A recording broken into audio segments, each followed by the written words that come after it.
The Adventures of Sherlock Holmes by Sir Arthur Conan Doyle. Adventure number 3. A Case of Identity. "My dear fellow," said Sherlock Holmes, as we sat on either side of the fire in his lodgings at Baker Street, "life is infinitely stranger than anything which the mind of man could invent. We would not dare to conceive the things which are really mere commonplaces of existence. If we could fly out of that window hand in hand, hover over this great city, gently remove the roofs, and peep in at the queer things which are going on, the strange coincidences, the plannings, the cross purposes, the wonderful chains of events, working through generations, and leading to the most outre results, it would make all fiction, with its conventionalities and foreseen conclusions, most stale and unprofitable." "And yet I am not convinced of it," I answered. "The cases which come to light in the papers are, as a rule, bald enough, and vulgar enough. We have in our police reports realism pushed to its extreme limits, and yet the result is, it must be confessed, neither fascinating nor artistic." "A certain selection and discretion must be used in producing a realistic effect," remarked Holmes. "This is wanting in the police report, where more stress is laid, perhaps, upon the platitudes of the magistrate than upon the details, which to an observer contain the vital essence of the whole matter. Depend upon it, there is nothing so unnatural as the commonplace." I smiled and shook my head. "I can quite understand your thinking so," I said. "Of course, in your position of unofficial adviser and helper to everybody who is absolutely puzzled, throughout 3 continents, you are brought in contact with all that is strange and bizarre. But here—" I picked up the morning paper from the ground. "Let us put it to a practical test. Here is the first heading upon which I come: 'A husband's cruelty to his wife.' There is half a column of print, but I know without reading it that it is all perfectly familiar to me. There is, of course, the other woman, the drink, the push, the blow, the bruise, the sympathetic sister or landlady. The crudest of writers could invent nothing more crude." "Indeed, your example is an unfortunate one for your argument," said Holmes, taking the paper and glancing his eye down it. "This is the Dundas separation case, and, as it happens, I was engaged in clearing up some small points in connection with it. The husband was a teetotaler, and there was no other woman, and the conduct complained of was that he had drifted into the habit of winding up every meal by taking out his false teeth and hurling them at his wife, which, you will allow, is not an action likely to occur to the imagination of the average story-teller. Take a pinch of snuff, doctor, and acknowledge that I have scored over you in your example." He held out his snuff-box of old gold, with a great amethyst in the centre of the lid.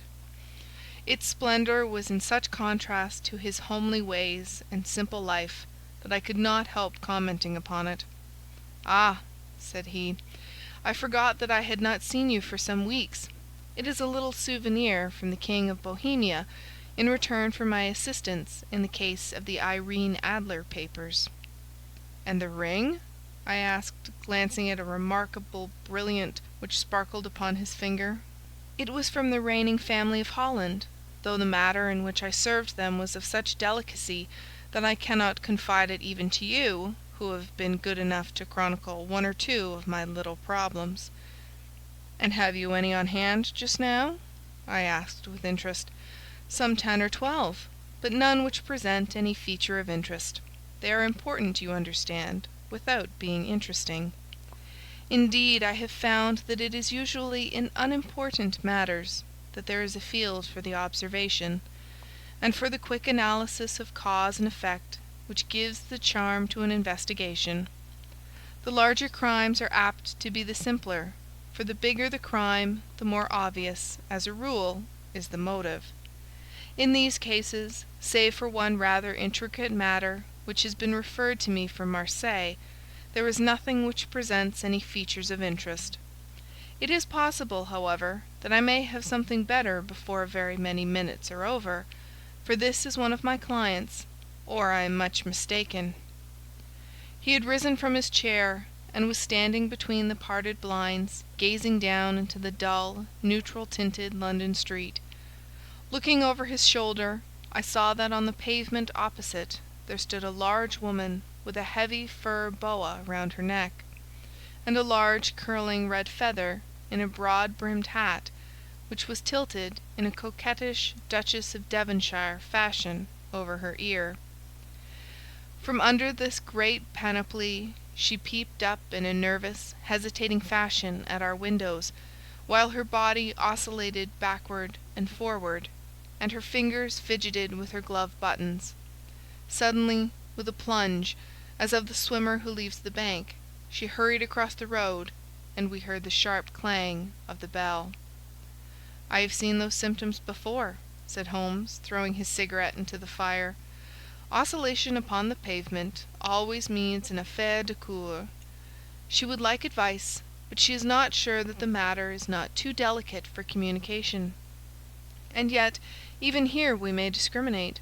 When a woman has been seriously wronged by a man she no longer oscillates, and the usual symptom is a broken bell wire.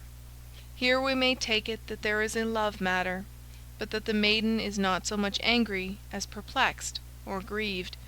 But here she comes in person to resolve our doubts." As he spoke, there was a tap at the door, and the boy in buttons entered to announce Miss Mary Sutherland, while the lady herself loomed behind his small black figure like a full-sailed merchantman behind a tiny pilot-boat. Sherlock Holmes welcomed her with the easy courtesy for which he was remarkable, and, having closed the door and bowed her into an armchair, he looked her over in the minute and yet abstracted fashion which was peculiar to him. "Do you not find," he said, "that with your short sight it is a little trying to do so much typewriting?" "I did at first," she answered, "but now I know where the letters are without looking." Then, suddenly realizing the full purport of his words, she gave a violent start and looked up, with fear and astonishment upon her broad, good-humoured face. "You have heard about me, Mr. Holmes?" she cried. "Else how could you know all that?" "Never mind," said Holmes, laughing. "It is my business to know things.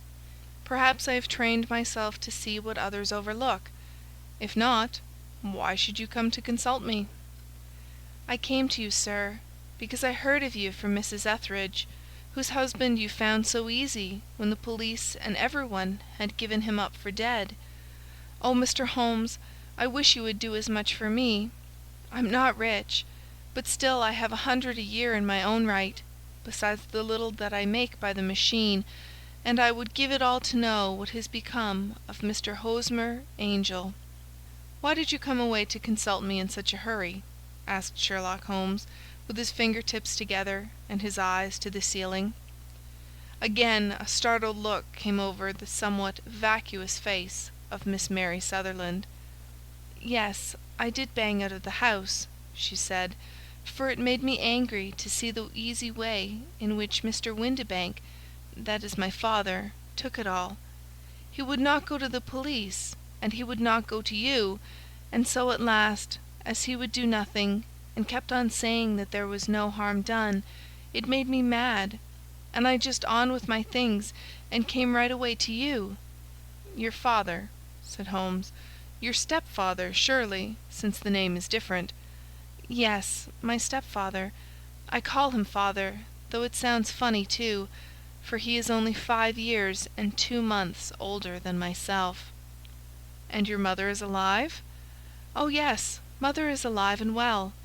I wasn't best pleased, Mr. Holmes, when she married again so soon after father's death, and a man who was nearly 15 years younger than herself.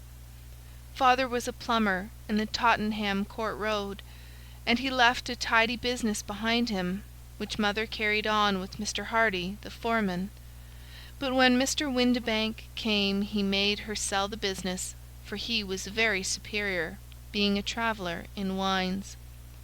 They got £4,700 for the goodwill and interest, which wasn't near as much as father could have got if he had been alive.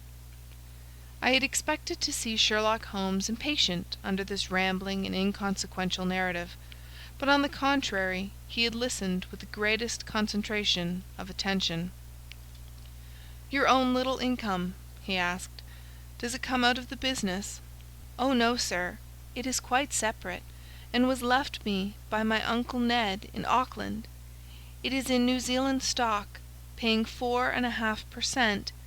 £2,500 was the amount, but I can only touch the interest." "You interest me extremely," said Holmes, "and since you draw so large a sum as 100 a year, with what you earn into the bargain, you no doubt travel a little and indulge yourself in every way. I believe that a single lady can get on very nicely upon an income of about £60. "I could do with much less than that, Mr. Holmes, but you understand that as long as I live at home I don't wish to be a burden to them, and so they have the use of the money just while I am staying with them. Of course, that is only just for the time. Mr. Windibank draws my interest every quarter and pays it over to mother, and I find that I can do pretty well with what I earn at typewriting. It brings me 2 pence a sheet, and I can often do from 15 to 20 sheets in a day." "You have made your position very clear to me," said Holmes. "This is my friend, Dr. Watson, before whom you can speak as freely as before myself. Kindly tell us now all about your connection with Mr. Hosmer Angel." A flush stole over Miss Sutherland's face, and she picked nervously at the fringe of her jacket. "I met him first at the gasfitters' ball," she said. "They used to send father tickets when he was alive, and then afterwards they remembered us, and sent them to mother. Mr. Windibank did not wish us to go. He never did wish us to go anywhere. He would get quite mad if I wanted so much as to join a Sunday school treat. But this time I was set on going, and I would go, for what right had he to prevent? He said the folk were not fit for us to know, when all father's friends were to be there. And he said that I had nothing fit to wear, when I had my purple plush that I had never so much as taken out of the drawer. At last, when nothing else would do, he went off to France upon the business of the firm, but we went, mother and I, with Mr. Hardy, who used to be our foreman, and it was there I met Mr. Hosmer Angel." "I suppose," said Holmes, "that when Mr. Windibank came back from France he was very annoyed at your having gone to the ball." "Oh, well, he was very good about it. He laughed, I remembered, and shrugged his shoulders, and said there was no use denying anything to a woman, for she would have her way." "I see. Then at the gasfitters' ball you met, as I understand, a gentleman called Mr. Hosmer Angel?" "Yes, sir. I met him that night, and he called next day to ask if we had got home all safe, and after that we had met him, that is to say, Mr. Holmes, I met him twice for walks, but after that father came back again, and Mr. Hosmer Angel could not come to the house any more." "No?" "Well, you know father didn't like anything of the sort. He wouldn't have any visitors if he could help it, and he used to say that a woman should be happy in her own family circle. But then, as I used to say to mother, a woman wants her own circle to begin with, and I had not got mine yet." "But how about Mr. Hosmer Angel? Did he make no attempt to see you?" "Well, father was going off to France again in a week, and Hosmer wrote and said that it would be safer and better not to see each other until he had gone. We could write in the meantime, and he used to write every day. I took the letters in the morning, so there was no need for father to know." "Were you engaged to the gentleman at this time?" "Oh yes, Mr. Holmes. We were engaged after the first walk that we took. Mr. Angel was a cashier in an office in Leadenhall Street, and—" "What office? That's the worst of it, Mr. Holmes. I don't know." "Where did he live, then?" He slept on the premises." "And you don't know his address?" "No, except that it was Leadenhall Street." "Where did you address your letters, then?" "To the Leadenhall Street post office, to be left till called for. He said that if they were sent to the office he would be chaffed by all the other clerks about having letters from a lady, so I offered to typewrite them, like he did his, but he wouldn't have that, for he said that when I wrote them they seemed to come from me, but when they were typewritten he always felt that the machine had come between us. That will just show you how fond he was of me, Mr. Holmes, and the little things that he would think of." "It was most suggestive," said Holmes. "It has long been an axiom of mine that the little things are infinitely the most important. Can you remember any other little things about Mr. Hosmer Angel?" "He was a very shy man, Mr. Holmes. He would rather walk with me in the evening than in the daylight, for he said that he hated to be conspicuous. Very retiring and gentlemanly he was. Even his voice was gentle.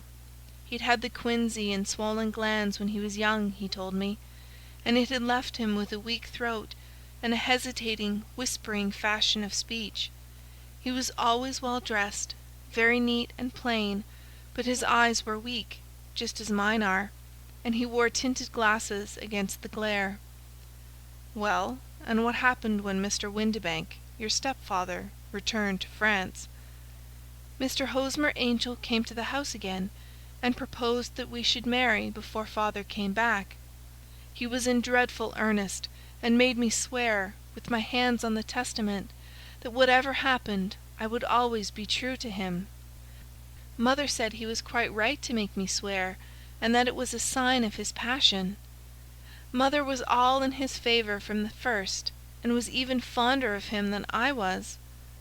Then, when they talked of marrying within the week, I began to ask about father, but they both said never to mind about father, but just to tell him afterwards, and mother said she would make it all right with him. I didn't quite like that, Mr. Holmes. It seemed funny that I should ask his leave, as he was only a few years older than me, but I didn't want to do anything on the sly, so I wrote to father at Bordeaux, where the company has its French offices, but the letter came back to me on the very morning of the wedding." "It missed him, then?" "Yes, sir, for he had started to England just before it arrived." "Ha! That was unfortunate. Your wedding was arranged, then, for the Friday. Was it to be in church?" "Yes, sir, but very quietly. It was to be at St. Saviour's, near King's Cross, and we were to have breakfast afterwards at the St. Pancras Hotel. Hosmer came for us in a hansom, but as there were two of us, he put us both into it and stepped himself into a four-wheeler, which happened to be the only other cab in the street. We got to the church first, and when the four-wheeler drove up, we waited for him to step out, but he never did, and when the cabman got down from the box and looked, there was no one there. The cabman said that he could not imagine what had become of him, for he had seen him get in with his own eyes. That was last Friday, Mr. Holmes, and I have never seen or heard anything since then to throw any light upon what became of him." "It seems to me that you have been very shamefully treated," said Holmes. "Oh, no, sir. He was too good and kind to leave me so. Why, all the morning he was saying to me that, whatever happened, I was to be true, and that even if something quite unforeseen occurred to separate us, I was always to remember that I was pledged to him, and that he would claim his pledge sooner or later. It seemed strange talk for a wedding morning, but what has happened since gives a meaning to it." "Most certainly it does. Your own opinion is, then, that some unforeseen catastrophe has occurred to him?" "Yes, sir. I believe that he foresaw some danger, or else he would not have talked so. And then I think that what he foresaw happened." "But you have no notion as to what it could have been?" "None." "One more question. How did your mother take the matter?" "She was angry, and said that I was never to speak of the matter again." "And your father? Did you tell him?" "Yes, and he seemed to think, with me, that something had happened, and that I should hear of Hosmer again. As he said, what interest could anyone have in bringing me to the doors of the church, and then leaving me? Now, if he had borrowed my money, or if he had married me and got my money settled on him, there might be some reason. But Hosmer was very independent about money, and never would look at a shilling of mine. And yet what could have happened? And why could he not write? Oh, it drives me half mad to think of it, and I can't sleep a wink at night." She pulled a little handkerchief out of her muff, and began to sob heavily into it. "I shall glance into the case for you," said Holmes, rising, "and I have no doubt that we shall reach some definite result. Let the weight of the matter rest upon me now, and do not let your mind dwell upon it further. Above all, try to let Mr. Hosmer Angel vanish from your memory, as he has done from your life." "Then you don't think I'll see him again?" "I fear not." "Then what has happened to him?" "You will leave that question in my hands. I should like an accurate description of him, and any letters of his which you can spare." "I advertised for him in last Saturday's Chronicle," said she. "Here is the slip, and here are 4 letters from him." "Thank you. And your address?" 31 Lyon Place, Camberwell. "Mr. Angel's address you never had, I understand. Where is your father's place of business?" "He travels for Westhouse and Marbank, the great claret importers of Fenchurch Street." "Thank you. You have made your statement very clearly. You will leave the papers here, and remember the advice which I have given you. Let the whole incident be a sealed book, and do not allow it to affect your life." "You are very kind, Mr. Holmes, but I cannot do that. I shall be true to Hosmer. He shall find me ready when he comes back." For all the preposterous hat and the vacuous face, there was something noble in the simple faith of our visitor which compelled our respect. She laid her little bundle of papers upon the table and went her way, with a promise to come again whenever she might be summoned. Sherlock Holmes sat silent for a few minutes, with his finger-tips still pressed together, his legs stretched out in front of him, and his gaze directed upward to the ceiling. Then he took down from the rack the old and oily clay pipe, which was to him as a counsellor, and, having lit it, he leaned back in his chair, with the thick blue cloud-wreaths spinning up from him, and a look of infinite languor upon his face. "Quite an interesting study, that maiden," he observed. "I found her more interesting than her little problem, which, by the way, is rather a trite one. You will find parallel cases, if you consult my index, in Andover in '77. And there was something of the sort at The Hague last year. Old as is the idea, however, there were 1 or 2 details which were new to me, but the maiden herself was most instructive." "You appeared to read a good deal upon her, which was quite invisible to me," I remarked. "Not invisible, but unnoticed, Watson. You did not know where to look, and so you missed all that was important. I can never bring you to realize the importance of sleeves, the suggestiveness of thumbnails, or the great issues that may hang from a bootlace. Now, what did you gather from that woman's appearance? Describe it." "Well, she had a slate-coloured, broad-brimmed straw hat, with a feather of a brickish red. Her jacket was black, with black beads sewn upon it, and a fringe of little black jet ornaments. Her dress was brown, rather darker than coffee colour, with a little purple plush at the neck and sleeves. Her gloves were greyish, and were worn through at the right forefinger. Her boots I didn't observe. She had small, round, hanging gold earrings, and a general air of being fairly well-to-do in a vulgar, comfortable, easy-going way." Sherlock Holmes clapped his hands softly together and chuckled. "'Pon my word, Watson, you are coming along wonderfully. You have really done very well indeed. It is true that you have missed everything of importance, but you have hit upon the method, and you have a quick eye for colour. Never trust to general impressions, my boy. but concentrate yourself upon details. My first glance is always at a woman's sleeve. In a man it is perhaps better first to take the knee of the trouser. As you observe, this woman had plush upon her sleeves, which is a most useful material for showing traces. The double line a little above the wrist, where the typewriter presses against the table, was beautifully defined. The sewing machine of the hand type leaves a similar mark, but only on the left arm, and on the right of it farthest from the thumb, instead of being right across the broadest part, as this was. I then glanced at her face, and observing the dint of a pince nez at either side of her nose, I ventured a remark upon short sight and typewriting, which seemed to surprise her. It surprised me. But surely it was obvious. I was then much surprised and interested on glancing down to observe that, though the boots which she was wearing were not unlike each other, they were really odd ones, the one having a slightly decorated toe-cap, and the other a plain one. One was buttoned only in the 2 lower buttons out of 5, and the other at the 1st, 3rd, and 5th. Now when you see that a young lady, otherwise neatly dressed, has come away from home with odd boots, half buttoned, it is no great deduction to say that she came away in a hurry. "And what else?" I asked, keenly interested, as I always was, by my friend's incisive reasoning. I noted in passing that she had written a note before leaving home, but after being fully dressed. You observed that her right glove was torn at the forefinger, but you did not apparently see that both glove and finger were stained with violet ink.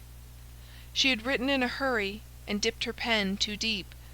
It must have been this morning, or the mark would not remain clear upon the finger. All this is amusing, though rather elementary, but I must go back to business, Watson. Would you mind reading me the advertised description of Mr. Hosmer Angel? I held the little printed slip to the light.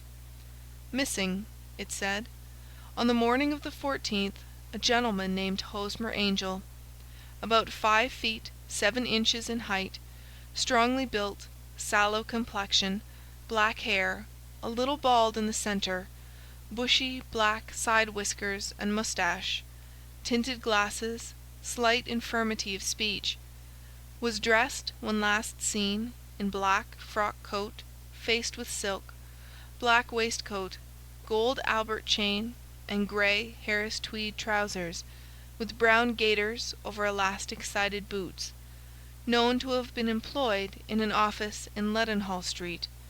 Anybody bringing—" "That will do," said Holmes. "As to the letters," he continued, glancing over them, "they are very commonplace. Absolutely no clue in them to Mr. Angel, save that he quotes Balzac once. There is a remarkable point, however, which will no doubt strike you." "They are typewritten," I remarked. "Not only that, but the signature is typewritten. Look at the neat little Hosmer Angel at the bottom. There is a date, you see, but no superscription except Leadenhall Street, which is rather vague. The point about the signature is very suggestive. In fact, we may call it conclusive." "Of what?" "My dear fellow, is it possible you do not see how strongly it bears upon the case?" "I cannot say that I do, unless it were that he wished to be able to deny his signature if an action for breach of promise were instituted. No, that was not the point. However, I shall write 2 letters which should settle the matter. One is to a firm in the city, the other is to the young lady's stepfather, Mr. Windibank, asking him whether he can meet us here at 6 o'clock tomorrow evening. It is just as well that we should do business with the male relatives. And now, doctor, we can do nothing until the answers to those letters come, so we may put our little problem upon the shelf for the interim." I had had so many reasons to believe in my friend's subtle powers of reasoning and extraordinary energy in action, that I felt that he must have some solid grounds for the assured and easy demeanour with which he treated the singular mystery which he had been called upon to fathom. Once only had I known him to fail, in the case of the King of Bohemia, and of the Irene Adler photograph. But when I looked back to the weird business of the sign of 4, and the extraordinary circumstances connected with the study in scarlet, I felt that it would be a strange tangle indeed which he could not unravel. I left him then, still puffing at his black clay pipe, with the conviction that when I came again on the next evening, I would find that he held in his hands all the clues which would lead up to the identity of the disappearing bridegroom of Miss Mary Sutherland. A professional case of great gravity was engaging my own attention at the time, and the whole of next day I was busy at the bedside of the sufferer. It was not until close upon 6 o'clock that I found myself free, and was able to spring into a hansom and drive to Baker Street, half afraid that I might be too late to assist at the denouement of the little mystery. I found Sherlock Holmes alone, however, half asleep, with his long, thin form curled up in the recesses of his armchair. A formidable array of bottles and test tubes, with the pungent cleanly smell of hydrochloric acid, told me that he had spent his day in the chemical work which was so dear to him. "Well, have you solved it?" I asked as I entered. "Yes, it was the bisulfate of baryta." "No, no, the mystery!" I cried. "Oh, that! I thought of the salt that I have been working upon." There was never any mystery in the matter, though, as I said yesterday, some of the details are of interest. The only drawback is that there is no law, I fear, that can touch the scoundrel. Who was he, then, and what was his object in deserting Miss Sutherland? The question was hardly out of my mouth, and Holmes had not yet opened his lips to reply, when we heard a heavy footfall in the passage, and a tap at the door. "This is the girl's stepfather, Mr. James Windibank," said Holmes. "He has written to me to say that he would be here at 6. Come in." The man who entered was a sturdy, middle-sized fellow, some 30 years of age, clean-shaven and sallow-skinned, with a bland, insinuating manner, and a pair of wonderfully sharp and penetrating grey eyes. He shot a questioning glance at each of us, placed his shiny top hat upon the sideboard, and with a slight bow sidled down into the nearest chair. "Good evening, Mr. James Windibank," said Holmes. "I think that this typewritten letter is from you, in which you made an appointment with me for 6 o'clock?" "Yes, sir. I am afraid that I am a little late, but I am not quite my own master, you know. I am sorry that Miss Sutherland has troubled you about this little matter, for I think it is far better not to wash linen of the sort in public. It was quite against my wishes that she came, but she is a very excitable, impulsive girl, as you may have noticed, and she is not easily controlled when she has made up her mind on a point. Of course, I did not mind you so much, as you are not connected with the official police, but it is not pleasant to have a family misfortune like this noised abroad. Besides, it is a useless expense, for how could you possibly find this Hosmer angel?" "On the contrary," said Holmes quietly, "I have every reason to believe that I will succeed in discovering Mr. Hosmer Angel." Mr. Windibank gave a violent start and dropped his gloves.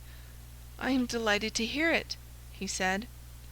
"It is a curious thing," remarked Holmes, "that a typewriter has really quite as much individuality as a man's handwriting. Unless they are quite new, no two of them write exactly alike. Some letters get more worn than others, and some wear only on one side. Now you remark in this note of yours, Mr. Windibank, that in every case there is some little slurring over of the E, and a slight defect in the tail of the R. There are 14 other characteristics, but those are the most obvious. We do all our correspondence with this machine at the office, and no doubt it is a little worn," our visitor answered, glancing keenly at Holmes with his bright little eyes. "And now I will show you what is really a very interesting study, Mr. Windibank," Holmes continued. "I think of writing another little monograph some of these days on the typewriter and its relation to crime. It is a subject to which I have devoted some little attention. I have here 4 letters which purport to come from the missing man. They are all typewritten. In each case, not only are the E's slurred and the R's tailless, but you will observe, if you care to use my magnifying lens, that the other 14 characteristics to which I have alluded are there as well." Mr. Windibank sprang out of his chair and picked up his hat. "I cannot waste time over this sort of fantastic talk, Mr. Holmes," he said. "If you can catch the man, catch him, and let me know when you have done it." "Certainly," said Holmes, stepping over and turning the key in the door. "I let you know, then, that I have caught him." "What? Where?" shouted Mr. Windibank, turning white to his lips and glancing about him like a rat in a trap. "Oh, it won't do. Really it won't," said Holmes, suavely. "There is no possible getting out of it, Mr. Windibank. It is quite too transparent, and it was a very bad compliment when you said that it was impossible for me to solve so simple a question. That's right. Sit down and let us talk it over." Our visitor collapsed into a chair, with a ghastly face and a glitter of moisture on his brow. It's not actionable," he stammered. "I am very much afraid that it is not. But between ourselves, Windibank, it was as cruel and selfish and heartless a trick, in a petty way, as ever came before me. Now let me just run over the course of events, and you will contradict me if I go wrong." The man sat huddled up in his chair, with his head sunk upon his breast, like one who is utterly crushed. Holmes stuck his feet up on the corner of the mantelpiece, and, leaning back with his hands in his pockets, began talking, rather to himself, as it seemed, than to us. "The man married a woman very much older than himself for her money," said he, "and he enjoyed the use of the money of the daughter as long as she lived with them. It was a considerable sum for people in their position, and the loss of it would have made a serious difference. It was worth an effort to preserve it. The daughter was of a good, amiable disposition, but affectionate and warm-hearted in her ways, so that it was evident that with her fair personal advantages and her little income, she would not be allowed to remain single long. Now her marriage would mean, of course, the loss of 100 a year. So what does her stepfather do to prevent it? He takes the obvious course of keeping her at home and forbidding her to seek the company of people her own age. But soon he found that that would not answer forever. She became restive, insisted upon her rights, and finally announced her positive intention of going to a certain ball. What does her clever stepfather do then? He conceives an idea more creditable to his head than to his heart. With the connivance and assistance of his wife, he disguised himself, covered those keen eyes with tinted glasses, masked the face with a moustache and a pair of bushy whiskers, sunk that clear voice into an insinuating whisper, and doubly secure on account of the girl's short sight, he appears as Mr. Hosmer Angel, and keeps off other lovers by making love himself. "It was only a joke at first," groaned our visitor. "We never thought that she would have been so carried away." "Very likely not. However that may be, the young lady was very decidedly carried away, and, having quite made up her mind that her stepfather was in France, the suspicion of treachery never for an instant entered her mind. She was flattered by the gentleman's attentions, and the effect was increased by the loudly expressed admiration of her mother. Then Mr. Angel began to call, for it was obvious that the matter should be pushed as far as it would go if a real effect were to be produced. There were meetings and an engagement which would finally secure the girl's affections from turning towards anyone else. But the deception could not be kept up forever. These pretended journeys to France were rather cumbrous. The thing to do was clearly to bring the business to an end in such a dramatic manner that it would leave a permanent impression upon the young lady's mind, and prevent her from looking upon any other suitor for some time to come. Hence those vows of fidelity exacted upon a testament, and hence also the allusions to a possibility of something happening on the very morning of the wedding. James Windibank wished Miss Sutherland to be so bound to Hosmer Angel, and so uncertain as to his fate, that for 10 years to come, at any rate, she would not listen to another man. As far as the church door he brought her, and then, as he could go no farther, he conveniently vanished away, by the old trick of stepping in at one door of a four-wheeler, and out at the other. I think that was the chain of events, Mr. Windibank." Our visitor had recovered something of his assurance while Holmes had been talking, and he rose from his chair now with a cold sneer upon his pale face. "It may be so, or it may not, Mr. Holmes," said he. "But if you are so very sharp, you ought to be sharp enough to know that it is you who are breaking the law now, and not me. I have done nothing actionable from the first, but as long as you keep that door locked, you lay yourself open to an action for assault and illegal constraint." "The law cannot, as you say, touch you," said Holmes, unlocking and throwing open the door. "Yet there never was a man who deserved punishment more. If the young lady has a brother or a friend, he ought to lay a whip across your shoulders. By Jove!"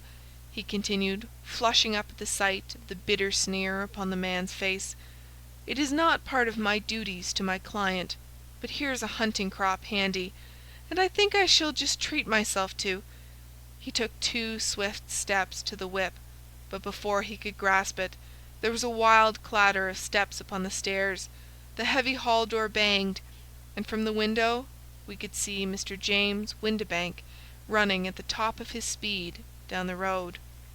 "There's a cold-blooded scoundrel," said Holmes, laughing, as he threw himself down into his chair once more. "That fellow will rise from crime to crime, until he does something very bad, and ends on a gallows. The case has, in some respects, been not entirely devoid of interest." "I cannot now entirely see all the steps of your reasoning," I remarked. "Well, of course it was obvious from the first that this Mr. Hosmer Angel must have some strong object for his curious conduct, and it was equally clear that the only man who really profited by the incident, as far as we could see, was the stepfather. Then the fact that the 2 men were never together, but that the one always appeared when the other was away, was suggestive.